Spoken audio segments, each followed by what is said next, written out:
Hello and welcome to the narration of Auridon Lore from Elder Scrolls Online, Part 1.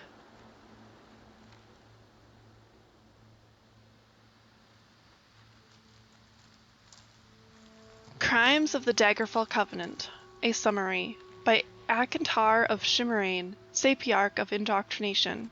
The kingdoms of Daggerfall Covenant are inhabited by mongrel upstarts who have cruelly suppressed our Direni cousins, the High Elves, who are the rightful rulers of Northwest Tamriel. They were largely complicit in the rise of the dangerous and genocidal fanatics known as the Alessian Order. They allow their pirates to prey on Aldmeri shipping.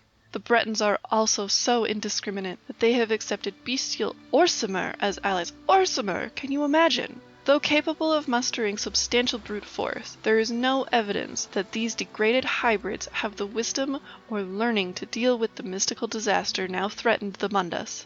They must be disciplined and subdued as rapidly as possible so the Dominion can get on with the business of saving the world and protecting it in the future.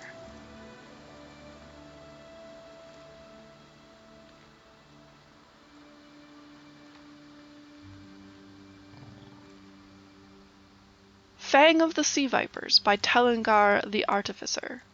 At the request of Her Majesty's advisor, Nulathel, I have compiled this brief accounting of the Marimer of Pyandonia, known commonly as Sea Elves. Read now, and let the light of knowledge free you of your fear. The ancient history is well known across the Dominion, and not worth recounting in detail here. Suffice to say, the archmage known as King Orgnum has long led the outcasts of the Shrouded Isle. He uses foul spells, rituals, and sacrifices to continually renew his youth and vigor. The rumors you have heard are true as well. The rituals of Orgnum allow the Maurimer to control sea serpents. Some have mastered the art of riding the beasts among the waves, while larger and less docile beasts swim in support of their largest fleets. The fleet that now threatens Auridon, we have learned, calls itself the Sea Viper. Recent events in the Three Banner War have driven the Vipers into the seas around Auridon and the mainland. The opportunistic Maurimer now seek their own victories in the war between the alliances. The first Auridon Marines, the Dominion Navy, and others now stand ready to halt the advance of the Maurimer. You see signs of the Vipers, report them at once to your cannon reeve, or the nearest Dominion officer. Eagles, know that the Vipers will not take our nest. Be wary, but have courage.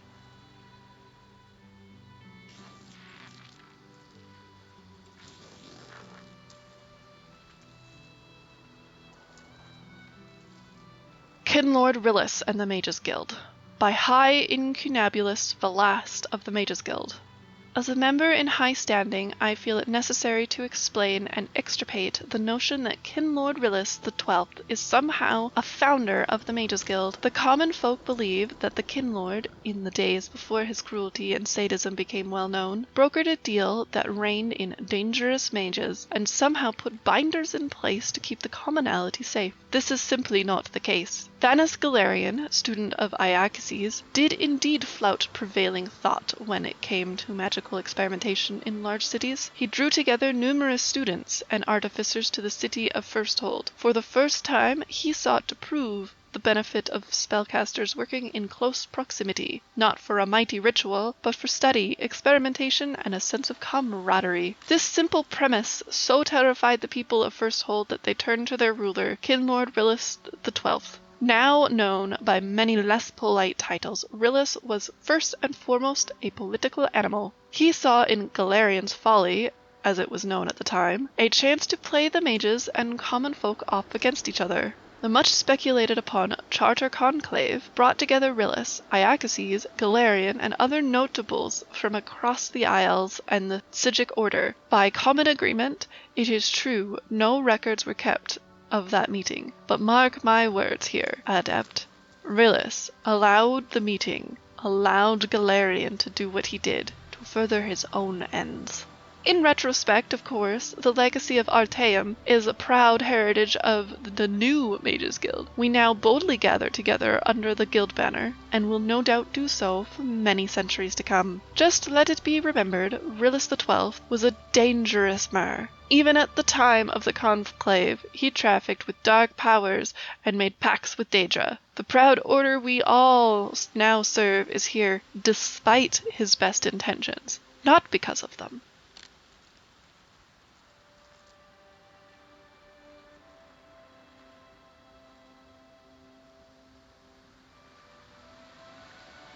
Life in the Eagle's Shadow. First morning star. A new year and a new start. Sirun agreed to be my betrothed last night. I'm the luckiest mer in Matisen. I've already made arrangements with Yondin to use the forge. I'm going to melt down my father's old blade and use it as the base for a ring of Mara. Matisen steel is good enough for the troops, right? It will be good enough for my true heart. Third sun's dawn. The heralds are shouting in every square across the island, "There's a new queen!" And now we're part of some kind of alliance, with the Wood Elves and the Khajiit of all people. The Aldmeri Dominion, they're calling it. I couldn't be prouder, but father has done nothing but grumble. He says letting those kind of folk onto the island will be bad for business. 10th sun's dawn. Sirun and I sneaked out in the middle of the night and made for Skywatch. It was so exciting, bedding down by the side of the road, like we're in the Fighters Guild. The handbills telling of the parade have been all over the island, and we decided we couldn't let something like this pass us by. I'll be thrice cursed by the old mer, I know it, but damn him for a fool. Miss a chance to see the queen, the Main, and the Bosmer Tree Thanes? Not on your life. 11th, sun's dawn.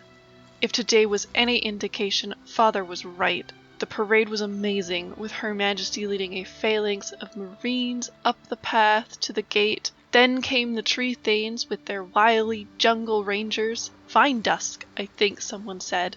And then the Main with those braids! Amazing to see the Khajiiti warriors on display. Much more pleasing than the furry sneak thief I caught with his hand in my coin purse. I tried to catch him before he made off, but he dove between some of those damn dock workers who were so obsessed with their frog races they didn't even look up. And then he was gone. Sirun said it was all right, that we'd just leave earlier than we'd planned. Damn it, just hate to let her down. 17th, sun's dawn. Damn them all. Everything has been a mess since Sirun and I came back from Skywatch. Father was furious that we'd left, and when I told him how many coins that cat took. Old bastard hasn't beaten me like that since I was learning the forge. Then a few days ago they pulled all of us into the Forge Master's office. Condalin had gotten word that, with the new alliance, Tradesmer can start hiring some of those folk. Tossing a certain number of jobs to them would net you extra coin from the Thalmor. So he dropped father's contract, been with the forge for decades, and now catmen and cannibals are doing the job, all because of this damned alliance. Father's beside himself about the steel more than anything. Says they won't know how to cure it right. Stars above, what's happening? 2nd, first seed. My life is ruined. I'm on the run, and everyone I know and loved hates me. Damn the Dominion and our smiling queen to boot. It all started when that recruiter for the Battle Reeve came to town. He was looking for volunteers for the Dominion military. When no one came forward, he said he'd been empowered to take conscripts. He tapped me and Sirun's brother. He also grabbed the twins, Talaril and Tanaril, shoved us into a line with a gang of others, and started us down the road.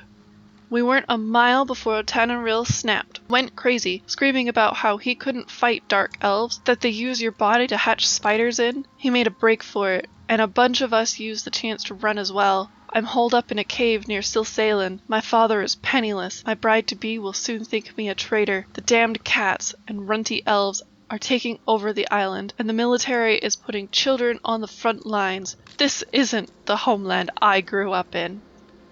5th, first seed. I was reduced to trying to steal something for my evening meal, and, of course, I was caught. I slipped into Silsalen after dusk. the smell of some delicious white fish wafting on the breeze. I hadn't eaten anything worthwhile since the morning the recruiter came into town, when I had that delicious spiced bread Sirun's mother made. I slipped into town and tracked the smell to the local inn. I was trying to figure out how to get into the kitchen when a big beefy hand fell on my shoulder. One of the Canon Reeves men. He knew exactly what I was doing, almost like he'd been watching me since I got into town. Now I'm sitting in a cell underneath the Reeves manse, waiting his justice. At least they let me keep the journal here.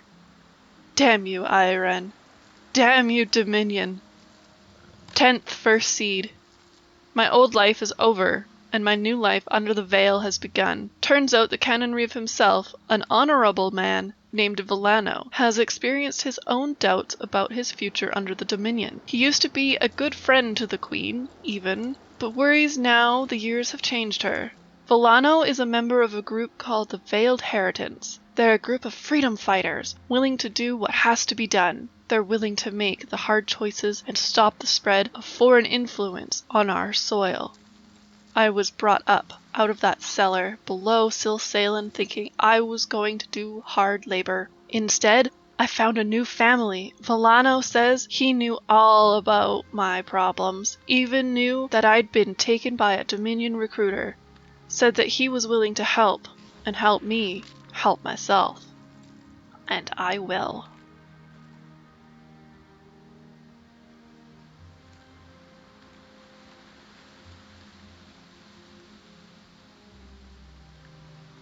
Regarding the Ebonheart Pact, by Icontar of Shimmerane, Sapiarch of Indoctrination.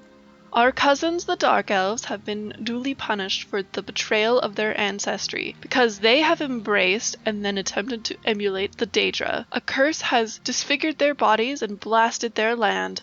That lesson was apparently insufficient, for they have now left the boundaries of their cursed domain and seek to infect the rest of the mainland with their heresies.